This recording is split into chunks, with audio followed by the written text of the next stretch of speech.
And students, study with Bharat sir के channel में आप सभी का स्वागत है। मैं भारतीय मध्यकालीन इतिहास की शुरुआत कर रहा हूँ, जिसमें आपको दिल्ली सल्तनत और मुगल वंश पढ़ने को मिलेगा और फिर कैसे आगे अंग्रेज आते हैं, ये सारी चीज़ें मैं आधुनिक भारत में बात करूँगा। ठीक, तो आज से देखिए भारत पर इसमें क्या हुआ था कि पहले तो इसमें सबसे पहले ये है कि आपको पता है जो मुस्लिम लोग हैं वो तीर्थ यात्रा करने के लिए मक्का मदीना जाते हैं। वो मक्का मदीना क्यों जाते हैं? क्योंकि वहाँ पे इस्लाम धर्म के प्रवर्तक हजरत मोहम्मद साहब का जन्म हुआ था और वहाँ पे जो मुस्लिम अनुयायी हैं उसको पवित्र स्थल मानते हैं, इसलिए वो कहते हैं कि हज करने के लिए हम मक्का मदीना जाएंगे। तो मक्का अलग है और मदीना अलग है। मक्का को पवित्र स्थल इसलिए माना जाता है क्योंकि वहाँ पे हजरत मोहम्मद साहब का जन्म हुआ था।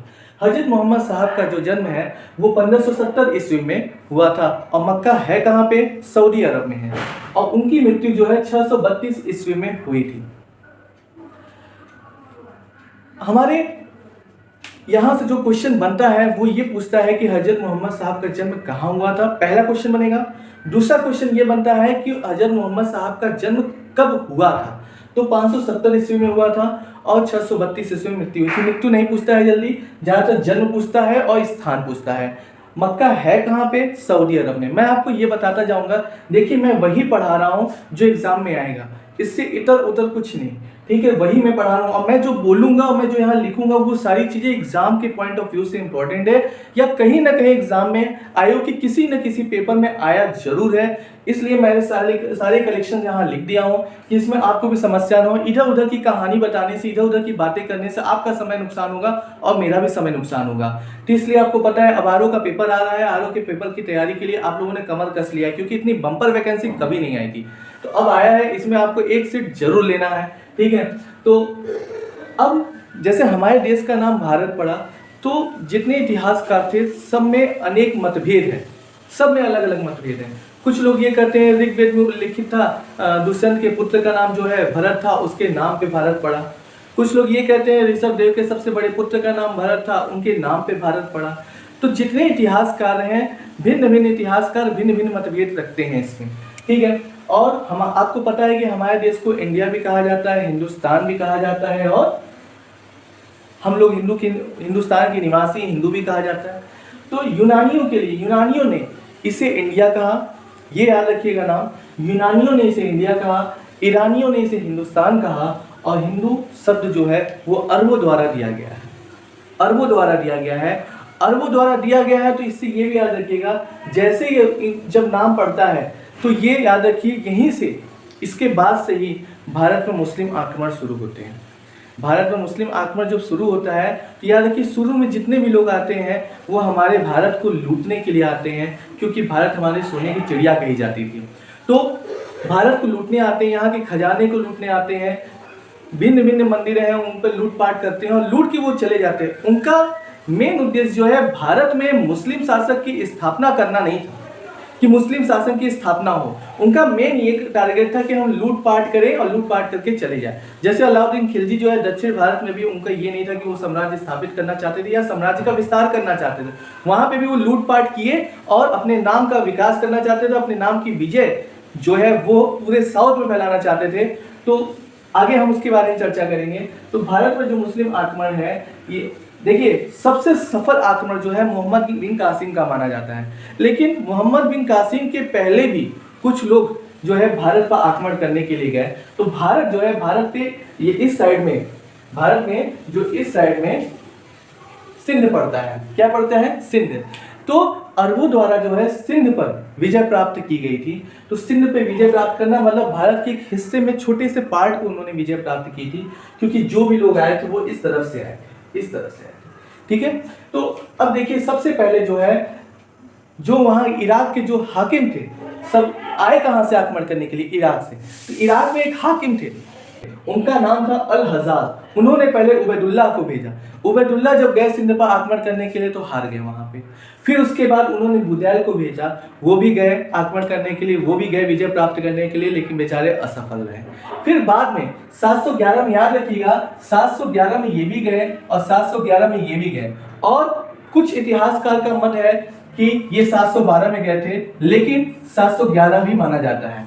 अब इतिहासकार हैं वो अपने हिसाब से बताते हैं, वो लंबे समय से सोच के समझ के उस समय की स्थितियों को देखते हुए बताते हैं। तो ये याद रखिएगा, जब भी ऐसा ऑप्शन आएगा तो चारों ऑप्शन में या तो 711 होगा या तो 712 होगा। कभी भी 711 और 712 ऑप्शन में एक साथ नहीं मिलता है, क्योंकि इसमें आज भी मतभेद है। ठीक है, तो 711 से फिर मोहम्मद बिन कासिम जो है सिंध पर आक्रमण करते हैं। ये सफल आक्रमण माना जाता है मुस्लिमों को। अब भारत पर आक्रमण करने वाला पहला मुस्लिम जो है वो मोहम्मद बिन कासिम है। इन्होंने सिंध पर आक्रमण किया और उस समय सिंध पर जो शासक था, जो सिंध पर शासन कर रहा था, वो चच के पुत्र थे दाहिर, उनका शासन था और उनको ये पराजित करते हैं। पराजित करके वो सिंध पर विजय प्राप्त करते हैं। फिर गजनी वंश है। गजनी वंश देखिए, मैंने क्या कहा, पूरी स्टोरी ठीक है, मैं आपको समझा रहा हूँ पूरी स्टोरी, लेकिन वो मैं लिखा हूँ जो एग्जाम में आता है। गजनी वंश के जो संस्थापक थे वो अल्पतकीन थे। गजनी वंश को यामनी वंश भी कहा जाता है। ये क्वेश्चन पूछा जाता है कि गजनी वंश के संस्थापक कौन थे, तो कौन थे? अल्पतकीन थे। ठीक, उसके बाद आते हैं महमूद गजनी। देखिए, गजनी वंश कहने का मतलब यह है कि अल्पतकीन ने गजनी पर शासन किया था, तो उस जगह के नाम को उन्होंने ये कह दिया गजनी वंश। ठीक है, वहां पे एक महमूद गजनी फिर वहां का शासक बनता है और लगभग 998 ईस्वी में फिर उसने कब तक शासन किया? 1000 से 1026 ईस्वी तक उसने शासन किया था। ठीक है, और उसने अपने शासन में लगभग 17 बार भारत पर आक्रमण करता है और 17 बार में सोमनाथ के मंदिर को इतना लूटता है कि मैं क्या बताऊं।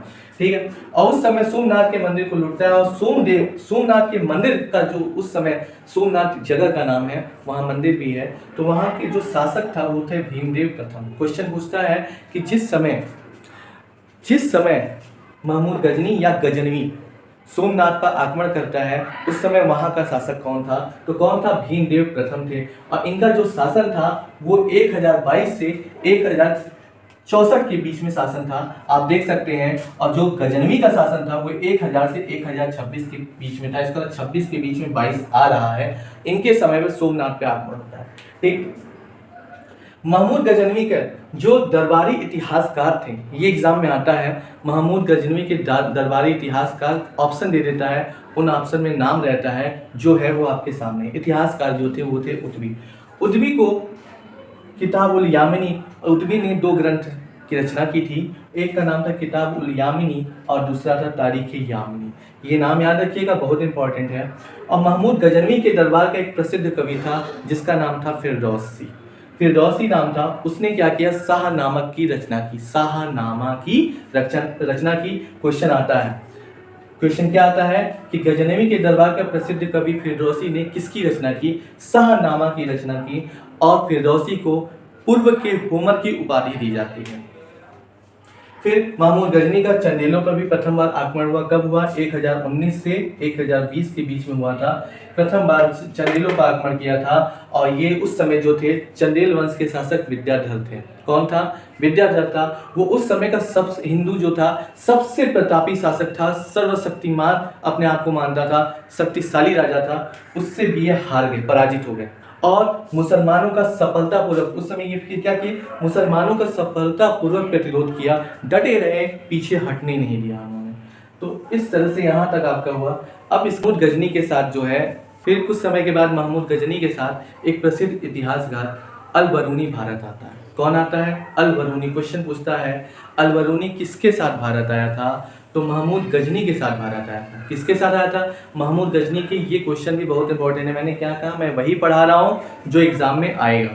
ठीक है, अल-बरूनी आते हैं। वो इतना विद्वान है, वो इतना पढ़ा लिखा प्रकांड विद्वान जिसको कहते हैं, उसको खगोल विज्ञान की भी जानकारी थी, खगोल शास्त्र में भी जानकारी थी, भूगोल में भी जानकारी थी, गणित में भी उसकी प्रकांड विद्वानता थी और औषधि विज्ञान में भी उसने समझ PhD कर रखी थी।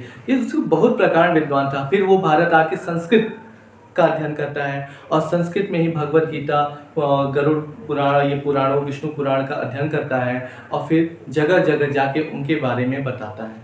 सोचिए इतना। फिर वो हमारी चीज़ों को, हमारे ग्रंथों को एक्सेप्ट करता है, हमारे ग्रंथों को वो पढ़ता है और उससे बड़ा ही प्रभावित होता है। 12वीं शताब्दी में महमूद गजनी के साथ अल-बरूनी भारत आता है और इसकी एक पवित्र पुस्तक थी, इन्होंने रचना की थी एक पुस्तक की, उसका नाम था किताब उल हिंद। क्वेश्चन आता है कि अल-बरूनी की प्रसिद्ध पुस्तक कौन सी थी, क्या नाम है उसका, किताब उल हिंद। ये एग्जाम में बहुत इंपॉर्टेंट है। फिर ये भारत जब आते हैं तो इन्होंने फिर संस्कृत का काफ़ी अध्ययन किया, और संस्कृत का अध्ययन करने के बाद संस्कृत का साथ साथ वो पुराणों का भी अध्ययन किए।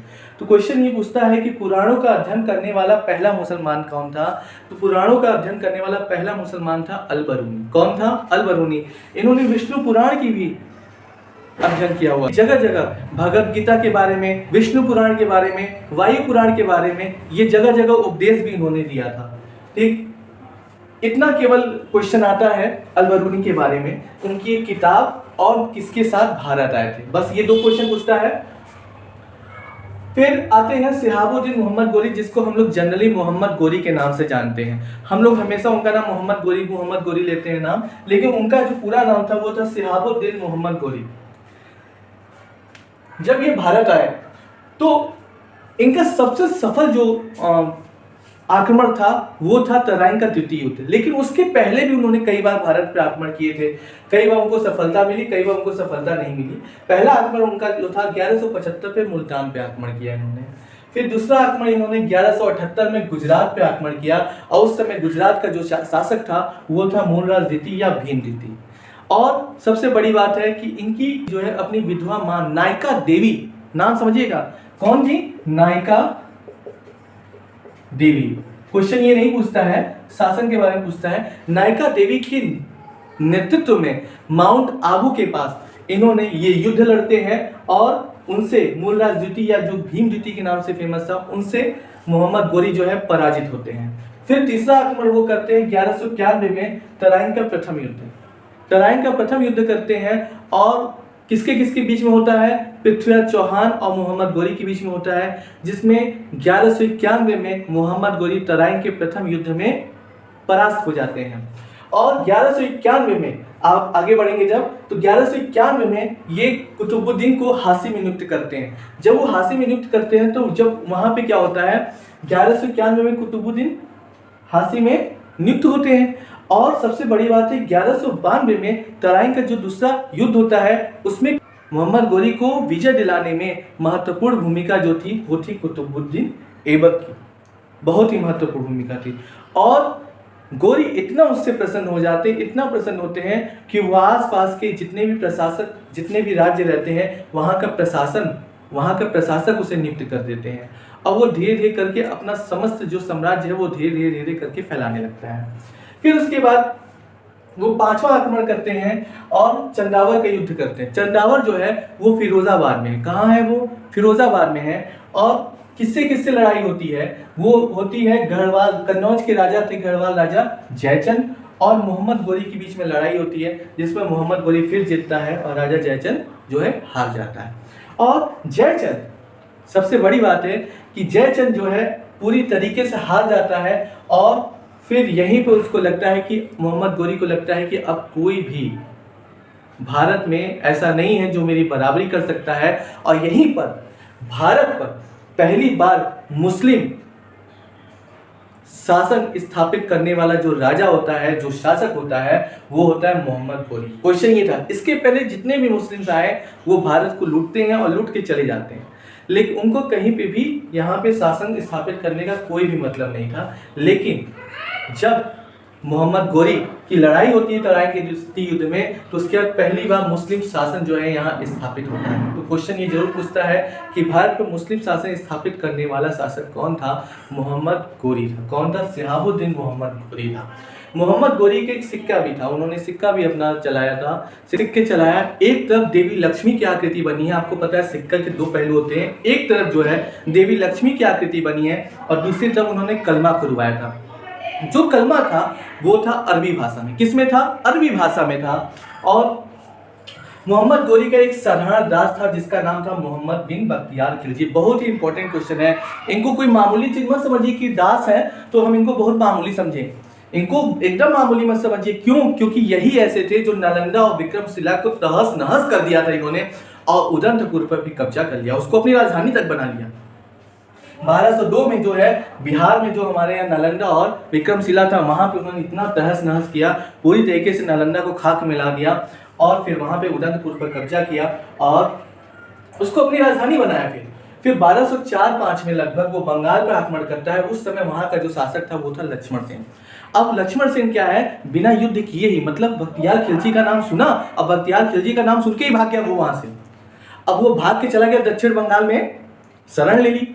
तो जब वो राजा ही नहीं रहा तो फिर प्रजा क्या की, वहाँ पे आत्मसमर्पण कर दी।